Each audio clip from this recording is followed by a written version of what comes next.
Indonesia sudah dikuasai etnis Cina. PKI bangkit.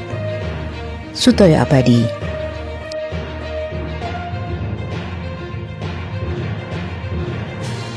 Ada yang salah dalam menyikapi persatuan bangsa, kemudian angkat senjata. Ada yang sulit bersepakat dalam menentukan arah politik ke depan, sehingga terpaksa berganti Undang-Undang Dasar sampai 4 kali. Bung Hatta terpaksa mengundurkan diri dari jabatannya sebagai wakil presiden pada 1 Desember 1956 karena tidak sejalan dengan Bung Karno. Dan paling mengenaskan adalah ada yang berkhianat terhadap Pancasila dengan biadab menumpahkan darah sesamanya hingga terjadinya kudeta G30 SPKI. Dalam peristiwa itu melahirkan kecurigaan tentang keterlibatan etnis Cina yang boleh jadi kepanjangan tangan dari negara leluhurnya yang komunis dari RRC. Simaklah dialog antara Aidit dan Mao Zedong 5 Agustus 1965 di Peking. Menjelang kudeta G30 SPKI, kami harus bertindak cepat, ujar Mao. Saya khawatir AD akan menjadi penghalang, jawab Aidit. Mao kemudian memberi instruksi, baiklah, lakukan apa yang saya nasihatkan kepadamu. Habisi semua jenderal dan para perwira reaksioner itu dalam sekali pukul. Angkatan darat akan menjadi seekor naga yang tidak berkepala dan akan mengikutimu. Aidit merespon dengan pertanyaan, itu berarti membunuh beberapa ratus perwira? Mau menjawab ketus, di Sensi Utara saya membunuh 20.000 orang kader dalam sekali pukul. Saat ini justru terjadi lagi poros Jakarta-Peking, apalagi warga Cina sudah leluasa masuk dan ikut mengatur negara. Bahkan sebagian mereka telah memiliki partai politik. Beberapa etnis Cina sudah bisa sebagai pejabat negara sekelas wali kota.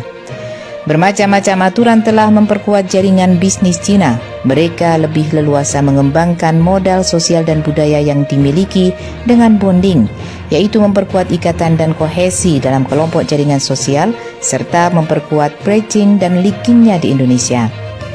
Jaringan bisnis Cina antara lain melalui naga oligarki yang makin menggurita dan tentakelnya sudah menguasai seluruh wilayah Nusantara. Muncullah konglomerat baru etnis Cina yang sukses menguasai sumber daya alam dan menguasai jalur informasi, produksi, dan distribusi barang. Bahkan etnis Cina mampu menguasai dan memanfaatkan modal politik, sosial, budaya, dan ekonomi.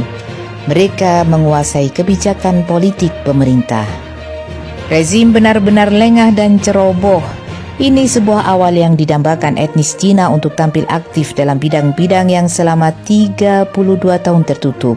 Pintu pertahanan dijebol oleh rezim saat ini. Begitu bodohnya sejak pemilu 2004 lalu, ada kandidat presiden dan wakil presiden menggunakan aksara Cina dalam selebaran kampanye untuk mengambil hati mereka. Sekarang gejalanya makin terang-terangan.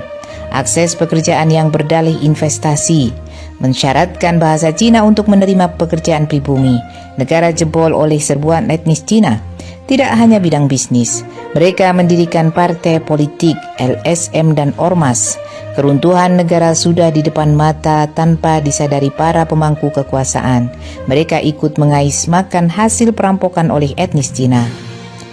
Hanya ada satu jalan untuk mengatasi pertempuran ini. Negara mutlak harus segera kembali ke Undang-Undang Dasar 1945. Kalau tidak, warga negara pribumi dan anak cucu kita akan terbunuh, dibunuh dan terusir dari tanah airnya.